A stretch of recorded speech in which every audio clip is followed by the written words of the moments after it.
আবার প্রমাণ হলো সত্যকে চাপা দিয়ে রাখা যায় না। আদালত এবং রাজ্য প্রশাসনকে, স্থানীয় প্রশাসনকে সময় দিলে দুষ্কৃতীরা শাস্তি পাবেই।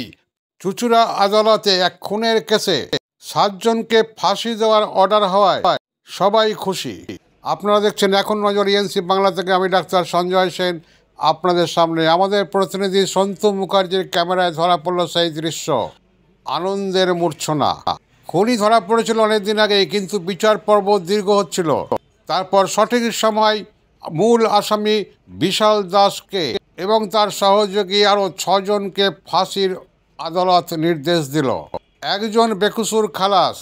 উল্লেখ্য, বিষ্ণু মাল নামে এক তরতাজা যুবককে এই 8 জন মিলে খুন করেছিল। সহযোগী 8 জনের মধ্যে একজন হচ্ছে সাক্ষ্য প্রমাণের অভাবে বেকসুর খালাস হয়।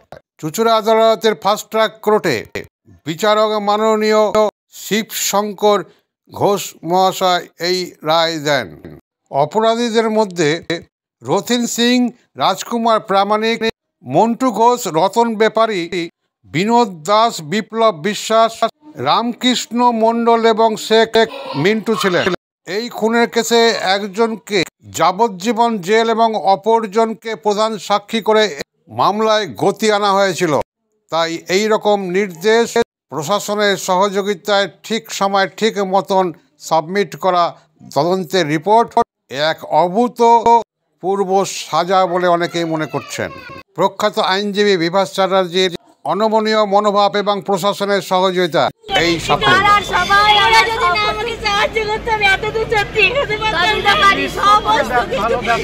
প্রশাসনকে জানাই আমরা ধন্যবাদ।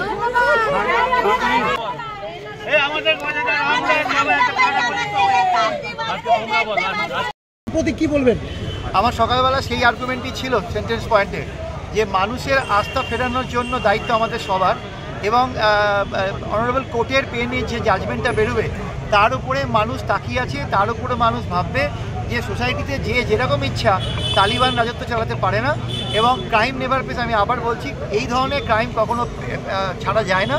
এবং এই জন্য আমি সকালবেলা অনারেবল প্ল্যানেট কোর্টের কাছে এটা heinous and rarest of the rare case বলে সাবমিশন করেছিলাম, এবং অনারেবল কোর্ট এটা মেনে নিয়েছেন ডেফিনেটলি, এবং সেই জন্যই 7 জনের সেন্টেন্স। হাইকোর্টে যাওয়ার প্রভিশন আছে? ডেফিনেটলি তাদের হাইকোর্ট যাওয়ার প্রভিশন আছে, কারণ আমাদের 366 CRPC-তে ডেথ সেন্টেন্স হওয়ার পর সেটাকে কনফার্ম করতে হয় বাই অনারেবল হাইকোর্ট ক্যাপ্টেন। আজকের পর মানুষের আস্থা ফিরলো, আবার বোঝা যাচ্ছে তাহলে আজকের এই রায় 100 বার। কারণ এরা 7 জনই কিন্তু ওখানে অ্যাক্টিভলি পার্টিসিপেট করেছে ওকে মার্ডার করা এবং বডিকে 6টা টুকরো করে বিভিন্ন জায়গায় ফেলার জন্য। এবং এত হিনিয়াস ক্রাইম, যেটা আমি আজ কোর্টের কাছে বলেছি, যে আমাদের যখন একটা বডিতে ইনজুরি হয় আমাদের মরতে মিনিমাম সোমাটিক ডেতে মিনিমাম 1 ঘন্টা বা তার কাছাকাছি টাইম লাগে। এরা ওই গলায় ফাঁস দিয়ে মারার সঙ্গে সঙ্গে বডিটাকে বিভিন্নভাবে টুকরো করেছে। অর্থাৎ হয়তো বেঁচে ছিল, ওই অবস্থাতে যদি ওকে রেস্কিউ করা যেত, কিন্তু ওকে আর বাঁচতে দেয়নি। ওর বডিটা 6টা টুকরো করেছে নৃশংসভাবে।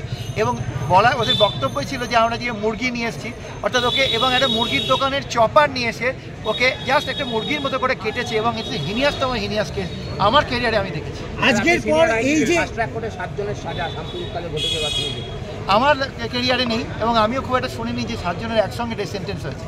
আজকে এই যে ঐতিহাসিক রায়, এটা কি নজির হয়ে থাকবে? আমার তো মনে হচ্ছে একটা অদ্ভুত রকমের অভিজ্ঞতার শিকার হলো, এবং এটা মানুষের মধ্যে একটা কনফিডেন্স নিশ্চয়ই আনবে। আপনার নামটা আরেকবার?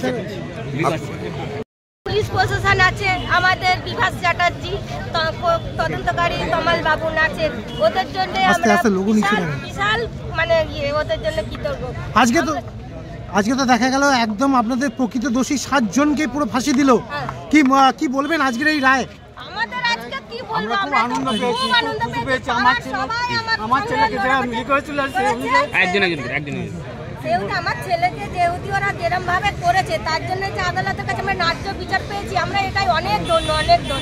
কি মনে করছেন বিষ্ণুর আত্মা শান্তি পেল আজ? হ্যাঁ, আমার ছেলের আত্মা শান্তি পেয়েছে। আমার ছেলের আজকে এই মাসটার জন্ম মাস, আমার এই সালমাতেই আমার ছেলে শান্তি পেল। কি নাম আপনার? আপনার নামটা দিদি নামটা? হ্যাঁ, আমার নাম কুঙ্কুমা। দাদা, আচ্ছা দাদা কি বলবেন? আমার ছেলের জন্ম মাস। হ্যাঁ বলুন না দাদা। ঝড় বৃষ্টি জল দাদা, ঝড় বৃষ্টি জল একভাবে পড়েছিলেন আজকের এই রায়? 4টি বছর একভাবে ছিল, ঝড় বৃষ্টি জল পাড়া প্রতিবেশী গজাদা সবাই ছিল। আজকের এই রায় কি বলবেন? আজকে এই বিষ্ণুর কি আত্মার শান্তি পেল? অবশ্যই আত্মশান্তি পাবে। দেখুন 4 বছর ধরে আমরা লড়ে যাচ্ছি, আমাদের পাড়ার সবাই, পুলিশ প্রশাসন থেকে শুরু করে সবাই, কেউ কিন্তু হাল ছাড়ি না। আমরা যতক্ষণ না আমরা চেয়েছিলাম যে ফাঁসি হোক, আমি কোনো যাবজ্জীবন আমি যাইনি। প্রথম থেকে আমি বলেছি আমি 9 জনকারই ফাঁসি হোক, তার মধ্যে একজনকার 21 খালাস হয়ে গেছে, কিন্তু 8 জনকার অন্তত ফাঁসি হোক। ব্যাস হয়েছে, এটা আমার মন শান্তি, আমার ভাইয়ের আত্মার শান্তি পেয়েছে, আর কিছু না। এর থেকে আনন্দ আর কিছু হয় না আমাদের কাছে। এতদিনের পরিশ্রম মানে আমাদের ডেইলি যখন আমাদের কোনটা ডেট থাকতো, সবাই সকাল থেকে এসে রাত্রি অবধি পড়ে থাকতো, কেউ খেত না, সব না খেয়ে আমরা এখানে থাকতাম।